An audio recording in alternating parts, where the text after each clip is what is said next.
നമസ്കാരം, വിനിയാസ് വേഡിലേക്ക് എല്ലാവർക്കും സ്വാഗതം. എന്നതേപോലെ ഇന്നും എല്ലാവർക്കും വളരെയധികം ഉപകാരപ്പെടുന്ന കുറച്ച് ടിപ്സുകളൊക്കെ കളക്ട് ചെയ്തിട്ടാണ് എത്തിയിരിക്കുന്നത്. അതുകൊണ്ട് തന്നെ എല്ലാവരും വീഡിയോ ഒന്ന് സ്കിപ്പ് ചെയ്യാതെ മുഴുവനായിട്ട് കാണാനായിട്ട് ശ്രമിക്കുക. നമ്മുടെ ചാനൽ ഇതുവരെ സബ്സ്ക്രൈബ് ചെയ്തിട്ടില്ലെങ്കിൽ സബ്സ്ക്രൈബ് ചെയ്ത് ബെല്ലൈക്കൺ കൂടെ ഒന്ന് എനേബിൾ ചെയ്ത് വെച്ചേക്കുക. എങ്കിൽ മാത്രമേ നെക്സ്റ്റ് വീഡിയോ ഇടുമ്പം നിങ്ങൾക്ക് കറക്റ്റായിട്ട് നോട്ടിഫിക്കേഷൻ കിട്ടത്തുള്ളൂ. അപ്പോൾ നമുക്കിനി ഒട്ടും സമയം കളയേണ്ട, നേരെ വീഡിയോയിലേക്ക് പോകാം. അപ്പോൾ ഇന്നത്തെ ആദ്യത്തെ ടിപ്പിലേക്ക് കിടക്കാം കേട്ടോ. അപ്പോൾ ഇത് ഞാൻ പൂരി ഉണ്ടാക്കിയിട്ട് മിച്ചം വന്നിട്ടുള്ള ഒരു എണ്ണയാണ്. അപ്പോൾ നമ്മൾ ഈ എണ്ണയൊന്ന് ശുദ്ധീകരിച്ച് എടുക്കാൻ വേണ്ടിയിട്ട് പോവുകയാണ്. അതെങ്ങനെയാണെന്ന് നോക്കാം. അതിന് മുന്നായിട്ടൊരു കാര്യം പറയാം കേട്ടോ. ഞാനിതിലേക്ക് കുറച്ച് ചെറിയ ഉള്ളി ഇതുപോലെ ഒന്ന് കട്ട് ചെയ്തിട്ട് കൊടുക്കുന്നുണ്ട്. ഒരു 3 ഉള്ളിയാണ് എടുത്തേക്കുന്നത്. എന്നിട്ട് ഇതുപോലെ ഒന്ന് മുറിച്ച് ഇതിനകത്തോട്ട് ആ ചൂടോടുകൂടി ഏകദേശം ഒരു ചൂടുണ്ടല്ലോ ചട്ടിയുടെ, ആ ഒരു ചൂടോടുകൂടി ഇതിലേക്കൊന്ന് ഇട്ട് കൊടുക്കുന്നുണ്ട് കേട്ടോ. ഇങ്ങനെ നമ്മൾ ഇട്ട് കൊടുക്കുന്നത് എന്തിനാണെന്നറിയാമോ? നമ്മൾ ഈ ചട്ടി തന്നെ ഈ എണ്ണ വെക്കുമ്പം ഇതിൻ്റെ എണ്ണ ഈ ചട്ടി വലിച്ചു കുടിക്കും. കാരണം ഇത് ഇരുമ്പ് ചട്ടിയാണല്ലോ. അപ്പോൾ അങ്ങനെ എണ്ണ വലിച്ചു കുടിക്കാതിരിക്കാൻ വേണ്ടിയിട്ട്, അതായത് എണ്ണ വറ്റിപ്പോകാതെ ഇരിക്കാൻ വേണ്ടിയിട്ട് ഇങ്ങനെ ചെറിയുള്ളി ഒന്ന് മുറിച്ച് ഇട്ട് കൊടുക്കുകയാണെങ്കിൽ അവിടെ ഇരുന്നോളും കേട്ടോ. അപ്പോൾ ഈ ഒരു ടിപ്പ് നിങ്ങളൊന്ന് ചെയ്ത് നോക്കണം. ഇനി നമുക്ക് ഈ എണ്ണ എങ്ങനെയാണെന്ന് ശുദ്ധീകരിച്ചെടുക്കുന്നത് എന്ന് നോക്കാം കേട്ടോ. അപ്പോൾ ഇതിൽ നിങ്ങൾക്ക് നോക്കിയാൽ മനസ്സിലാകും ഒരുപാട് അഴുക്കും ഒക്കെ ഉണ്ട്. നമ്മൾ ആ പൂരിയൊക്കെ ഉണ്ടാക്കിയതിൻ്റെ ആ മൈദമാവെല്ലാം ഒന്ന് കരിഞ്ഞൊക്കെ ഇതിൻ്റെ അടിയിൽ വീണിട്ടുണ്ട്. അപ്പോൾ ഈ എണ്ണ നമുക്ക് വീണ്ടും റീയൂസ് ചെയ്യാൻ വേണ്ടിയിട്ട് വേറെ ഒന്നും ചെയ്യേണ്ട, ഇത്ര മാത്രം ഒന്ന് ചെയ്താൽ മതി. ഒരു ചെറിയൊരു ബൗൾ എടുത്തിട്ട് അതിലോട്ട് ഒരു 2 സ്പൂൺ കോൺഫ്ലവർ വെള്ളം ഒഴിച്ചൊന്ന് കലക്കിയിട്ട് എടുക്കുക. അപ്പോൾ ഇങ്ങനെ നന്നായിട്ട് കട്ടകളൊന്നും ഇല്ലാണ്ട് ഈ ഉടച്ചെടുക്കുന്ന ഈ ഒരു മിശ്രിതം നമ്മുടെ ഈ എണ്ണയിലേക്ക് ചൂടോടുകൂടി ഒഴിച്ചു കൊടുക്കണേ. ഇങ്ങനെ ചൂടോടുകൂടി ഒഴിച്ചു കൊടുത്തിട്ട് നല്ലതുപോലെ ഇളക്കുക. അപ്പോൾ ഇങ്ങനെ ഇളക്കുമ്പം തന്നെ ആ ഒരു കോൺഫ്ലവറിലേക്ക് ഈ പൊടിയും അഴുക്കുമൊക്കെ ഈ എണ്ണയിലുള്ളതെല്ലാം മിക്സായി കിട്ടും. അപ്പോൾ ഇത് കണ്ടോ, ഇതുപോലെ എന്നിട്ട് ഇങ്ങനെ ഒന്ന് മൊരിഞ്ഞു വരുന്ന ആ ഒരു സമയം നമുക്ക് ഈ കോൺഫ്ലവർ ഇങ്ങോട്ട് എടുത്തു മാറ്റാം. അപ്പം നിങ്ങൾക്ക് ഇതിൽ നോക്കിയാൽ മനസ്സിലാകും ആ അഴുക്കും ആ പൊടിയും ആ കരിഞ്ഞതുമെല്ലാം ഈ കോൺഫ്ലവറിൽ പറ്റിപ്പിടിച്ചിട്ടുണ്ട്, കംപ്ലീറ്റ് പറ്റിപ്പിടിച്ചിട്ടുണ്ട്. ഇനിയിപ്പോൾ ഈ എണ്ണയുടെ അവസ്ഥ നോക്കിയേ, എണ്ണ നല്ലതുപോലെ ക്ലിയർ ആയിട്ട് കിട്ടിയിട്ടുണ്ട്. എണ്ണയിലുണ്ടായിരുന്ന ആ ഒരു മൈദമാവിൻ്റെ പൊടിയൊക്കെ അങ്ങോട്ട് മാറിയിട്ട് എണ്ണ നല്ല എന്താ പറയുക ശുദ്ധമായിട്ട് തീർന്നിട്ടുണ്ട്. അപ്പോൾ ഇത് നമുക്ക് ഇനി വീണ്ടും ഉപയോഗിക്കാവുന്നതാണ്. അപ്പോൾ ഇങ്ങനെ നിറം മങ്ങിപ്പോയത് അല്ലെങ്കിൽ ഒരുപാട് അഴുക്കുകൾ കരിഞ്ഞൊക്കെ പിടിച്ചിട്ടുള്ള പഴയ എണ്ണയുണ്ടെങ്കിൽ ഇങ്ങനൊന്ന് ശുദ്ധീകരിച്ച് നോക്കുക കേട്ടോ. ഇനി നമുക്ക് രണ്ടാമത്തെ ടിപ്പിലേക്ക് കടക്കാം. നമ്മളെല്ലാവരും രാവിലെ കുക്കിംഗ് ഒക്കെ കഴിഞ്ഞതിന് ശേഷം നമ്മുടെ ഗ്യാസ് സ്റ്റവ് ഒക്കെ നല്ലതുപോലെ ക്ലീൻ ചെയ്തിട്ട് ഇടാറുണ്ടല്ലേ. അതിൽ എത്ര പേര് ആ ബർണറും കൂടി എടുത്ത് ക്ലീൻ ചെയ്യാറുണ്ട്? ചുരുക്കം ചിലരായിരിക്കും. ചിലരൊക്കെ ആണെങ്കിൽ മാസത്തിലൊന്നായിരിക്കും ബർണറൊക്കെ എടുത്തൊന്ന് ക്ലീൻ ചെയ്യുന്നത്. പക്ഷേങ്കിൽ നമ്മളുണ്ടല്ലോ, ബർണറൊക്കെ കറക്റ്റായിട്ട് നമ്മൾ ക്ലീൻ ചെയ്തില്ലെങ്കിൽ നമ്മൾ വലിയ അപകടം വിളിച്ചു വരുത്തുന്നതായിരിക്കും. അതുകൊണ്ട് വളരെയധികം നമ്മൾ ശ്രദ്ധിക്കണം അല്ലേ. നമ്മൾ അടുക്കളയൊക്കെ നല്ല അടിപൊളിയായിട്ട് വൃത്തിയായിട്ട് സൂക്ഷിക്കും. പാത്രങ്ങളും സിങ്കും ഒക്കെ നന്നായിട്ട് കഴുകി തേച്ച് മിനുക്കിയൊക്കെ വെക്കുന്നവരാണ് അല്ലേ. അപ്പം നമ്മൾ വിട്ടുപോകുന്ന ഒരു കാര്യമാണ് ഈ ബർണർ ക്ലീൻ ആക്കുക എന്നുള്ളത്. അപ്പം നമ്മളാണെങ്കിൽ ഡെയിലി ഉണ്ടാക്കുന്ന ആ ഒരു ഭക്ഷണത്തിൻ്റെ അവശിഷ്ടങ്ങളെല്ലാം, പ്രത്യേകിച്ച് പാല്, പിന്നെ ചോറൊക്കെ വയ്ക്കുമ്പോൾ ആ കഞ്ഞിയൊക്കെ തിളച്ച് ചാടി വീട്, ഇതൊക്കെ എല്ലാ വീട്ടിലും സർവ്വസാധാരണമായിട്ട് നടക്കാറുള്ള കാര്യമാണ്. അപ്പം നമ്മൾ ഈ ബർണർ അധിക കാര്യം ക്ലീൻ ആക്കാതെ ഗ്യാസ് സ്റ്റവ് ഒക്കെ അടിപൊളിയായിട്ട് ക്ലീൻ ആക്കിയിട്ടിട്ട് യാതൊരു കാര്യവുമില്ല. അപ്പോൾ നമ്മൾ ബർണർ എങ്ങനെയാണ് നല്ലതുപോലെ ക്ലീൻ ആക്കി എടുക്കുന്നത് എന്നുള്ളതാണ് ഞാനിന്ന് കാണിക്കാൻ വേണ്ടിയിട്ട് പോകുന്നത്. അപ്പം വീഡിയോ സ്കിപ്പ് ചെയ്യരുത് ആരും കേട്ടോ. ഈ ബർണറിൽ അഴുക്കൊക്കെ അടിഞ്ഞു കൂടിയിട്ടുണ്ടെങ്കിൽ അത് ഫ്ലെയിം കുറയ്ക്കാനായിട്ട് ഇടയായിത്തീരും. അപ്പോൾ അങ്ങനെ അവിടെ ഇവിടെയായിട്ട് അതിൻ്റെ ആ ഒരു കറക്റ്റ് ഹോൾസ് കൂടൊന്നും ഫ്ലെയിം വന്നെന്ന് വരത്തില്ല. അപ്പോൾ നമ്മൾ വളരെ ശ്രദ്ധിക്കുക. ഇപ്പം ഞാൻ ബർണർ 2 ഊരിയിട്ട് ഒരു പാത്രത്തിലോട്ട് വെച്ചിട്ട് 2 സ്പൂണ് ഉപ്പും കുറച്ച് വിനാഗിരിയും 1 മുറി നാരങ്ങയുടെ നീരും കൂടെ ഒന്ന് പിഴിഞ്ഞ് ഒഴിച്ചു കൊടുത്ത്, പിന്നെ ഒരല്പം ലിക്വിഡ്, ഡിഷ് വാഷ് ലിക്വിഡും കൂടെ ഒഴിച്ചു കൊടുക്കുന്നുണ്ട്. എന്നിട്ട് ഒരല്പം വെള്ളം കൂടെ ഒഴിച്ചു കൊടുത്തിട്ട് ഇതൊന്ന് മുക്കി വയ്ക്കുന്നുണ്ട് കേട്ടോ. അപ്പോൾ ഇത് മുങ്ങി നിൽക്കാൻ മാത്രത്തിൽ നമ്മൾ ഈ ലിക്വിഡ് ഒന്ന് റെഡിയാക്കിയിട്ട് എടുക്കണം.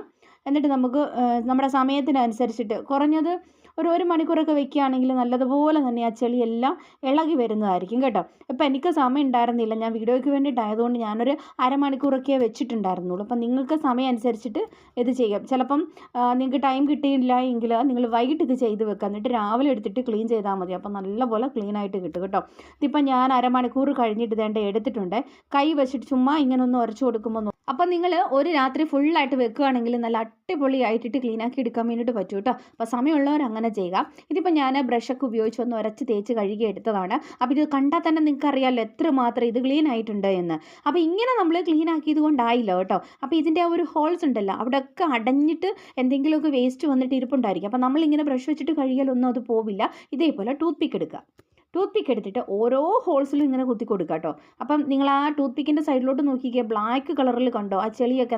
അവിടെ ഒന്നും നമ്മൾ ബ്രഷ് വെച്ചിട്ട് കഴുകിയാലൊന്നും പോവില്ലല്ലോ, അതുകൊണ്ടാണ് ആ ബ്ലാക്ക് കളറിലെ ചെളി കണ്ടോ. അപ്പോൾ ഇങ്ങനെ സമയം എടുത്തിട്ട് ഓരോ ഹോൾസിലും ഇങ്ങനെ കുത്തി കൊടുക്കുക. അപ്പം നമുക്കിത് പൂർണ്ണമായിട്ടും ക്ലീനായി കിട്ടുന്നതായിരിക്കും. ഇങ്ങനെ നമ്മൾ ക്ലീൻ ചെയ്തതിന് ശേഷം ഇതുണ്ട്, നമ്മൾ ഫ്ലെയിം ഓൺ ആക്കുമ്പം ആ ഒരു ഹോൾസിൽ കൂടെ എല്ലാത്തിലും ഈക്വലായിട്ടിട്ട് ഒരുപോലെ ഫ്ലെയിം വരുന്നത് കണ്ടോ. അപ്പം ചിലപ്പം അടഞ്ഞൊക്കെ ഇരിക്കുകയാണെങ്കിൽ ഇതേപോലെ നമുക്ക് കറക്റ്റായിട്ട് കിട്ടണമെന്നില്ല. ഇപ്പം നിങ്ങൾക്ക് ശ്രദ്ധിച്ചാൽ മനസ്സിലാകും എല്ലാ ഹോളിൽ നിന്നും ഒരുപോലെയാണ് ഫ്ലെയിം വരുന്നത്. അപ്പം ഇങ്ങനെ നിങ്ങൾ വളരെ ശ്രദ്ധയോടുകൂടി നമ്മുടെ ഗ്യാസ് ബർണർ ക്ലീനാക്കുക എല്ലാവരും മറക്കാതെ ചെയ്യുക കേട്ടോ. ഇനി അടുത്തതായിട്ട് നിങ്ങൾ രാത്രിയിൽ 8 മണിക്ക് ശേഷമാണോ അത്താഴം കഴിക്കുന്നത് എങ്കിൽ ഈ ഒരു ഭാഗം സ്കിപ്പ് ചെയ്യരുത് കേട്ടോ.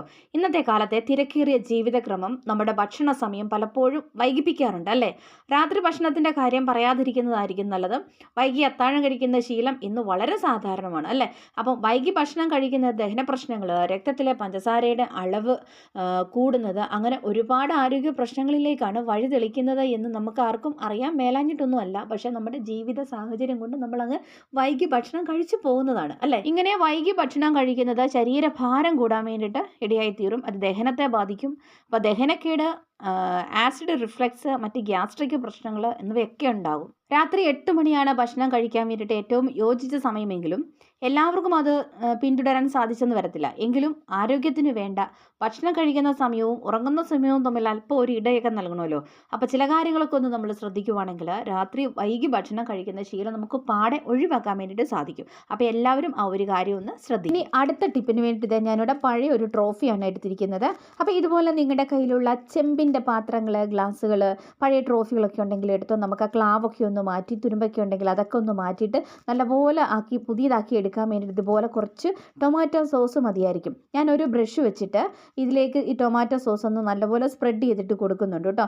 അപ്പം അങ്ങനെ നിങ്ങൾക്ക് ക്ലാവ് കളയേണ്ട പാത്രങ്ങളിൽ, ചെമ്പിൻ്റെ പാത്രങ്ങളിൽ ഈ ടൊമാറ്റോ സോസ് ഇതുപോലെ ഒന്ന് സ്പ്രെഡ് ചെയ്ത് കൊടുത്തിട്ട് ഒരു അരമണിക്കൂറൊക്കെ ഒന്ന് വെച്ചാൽ മതിയാകും കേട്ടോ. എന്നിട്ട് ഇതുകൊണ്ട് ഞാനിപ്പോൾ ഒരു സിസറിലും കൂടി ഇതൊന്ന് ആക്കി കൊടുക്കുന്നുണ്ട്. ഇതിലാണെങ്കിൽ കുറച്ച് തുരുമ്പൊക്കെ ഉണ്ടായിരുന്നു.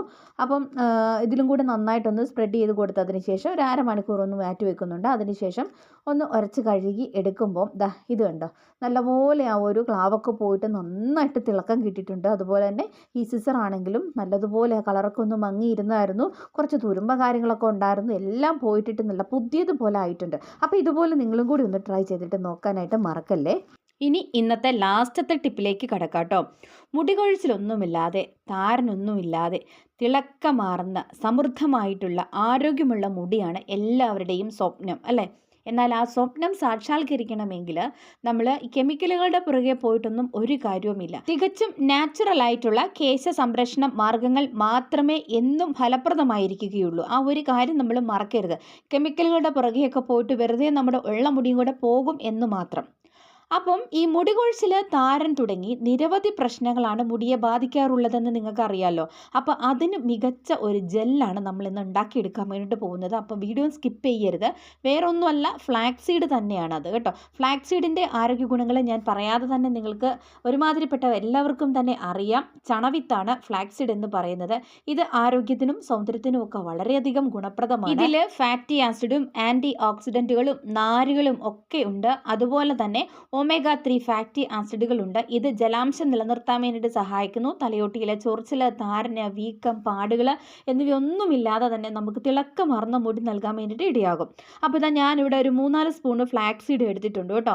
അപ്പം ഇത് മാർക്കറ്റുകളിലൊക്കെ ഇപ്പോൾ അവൈലബിൾ ആണ്. ഓൺലൈനായിട്ടൊക്കെ നമുക്കിത് വാങ്ങിക്കാവുന്നതാണ്. ഇത് റെഡിയാക്കുന്നത് എങ്ങനെയാണെന്ന് വെച്ച് കഴിഞ്ഞാൽ ഒരു പാത്രത്തിലേക്ക് 2 ഗ്ലാസ് വെള്ളം ഒഴിക്കുക. അതിനുശേഷം ഫ്ലാക്സ് സീഡ് ഇട്ട് നല്ലതുപോലെ ഒന്ന് തിളപ്പിച്ച് വറ്റിച്ച് കുറുകിയെടുക്കുക. അപ്പോൾ ഇതിങ്ങനെ തിളച്ച് വരുന്ന സമയം തന്നെ ഇതിൻ്റെ ആ ഒരു ഇത് തിക്കാകാനായിട്ട് തുടങ്ങും.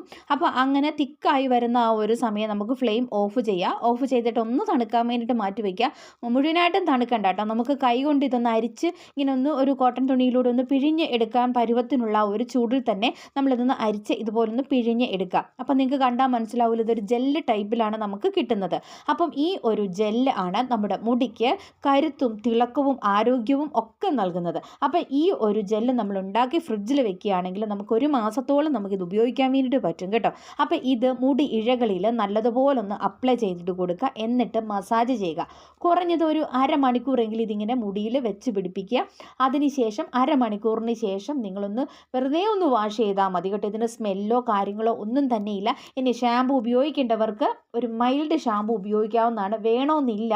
കാരണം ഇതിന് മറ്റ് സ്മെല്ലോ കാര്യങ്ങളോ ഒന്നും ഇല്ലാത്തത് കൊണ്ട് തന്നെ ഇതുപോലെ നല്ല സിൽക്കി സ്മൂത്തി ആയിട്ടുള്ള നല്ല ആരോഗ്യമുള്ള തിളക്കമുള്ള മുടി നമുക്ക് ലഭിക്കുന്നതായിരിക്കും. ഇത് സ്ഥിരമായിട്ട് ഉപയോഗിക്കുന്നത് കൊണ്ട് തന്നെ നമ്മുടെ മുടി എന്നും നല്ല തിളക്കത്തോടു കൂടിയിരിക്കും. അപ്പോൾ പിന്നെ കെമിക്കലുകളുടെ പുറകെ പോകേണ്ടതായ യാതൊരു ആവശ്യവും ഉണ്ടാകത്തില്ല. അപ്പോൾ ഈ ഒരു രീതിക്ക് നിങ്ങളുടെ മുടി ഒന്ന് സംരക്ഷിച്ച് നോക്കൂ. നിങ്ങൾക്ക് എന്തായാലും ഇത് വളരെയധികം പ്രയോജനപ്പെടും. അപ്പോൾ കെമിക്കലുകളുടെ പുറകെ ഒന്നും ആരും പോവേണ്ട, വീട്ടിൽ തന്നെ നിങ്ങൾക്ക് ഇത് ചെയ്യാവുന്നതേ ഉള്ളൂ. അപ്പോൾ ഇന്നത്തെ ഈ ഒരു വീഡിയോ നിങ്ങൾക്ക് എന്തായാലും എല്ലാവർക്കും വളരെയധികം പ്രയോജനപ്പെട്ടെന്ന് കരുതുന്നു. അപ്പോൾ ഇതുപോലെ നല്ല നല്ല വീഡിയോസൊക്കെ ആയിട്ട് നമുക്ക് വീണ്ടും കാണാം. അതുവരെ എല്ലാവർക്കും താങ്ക്സ് ഫോർ വാച്ചിങ്.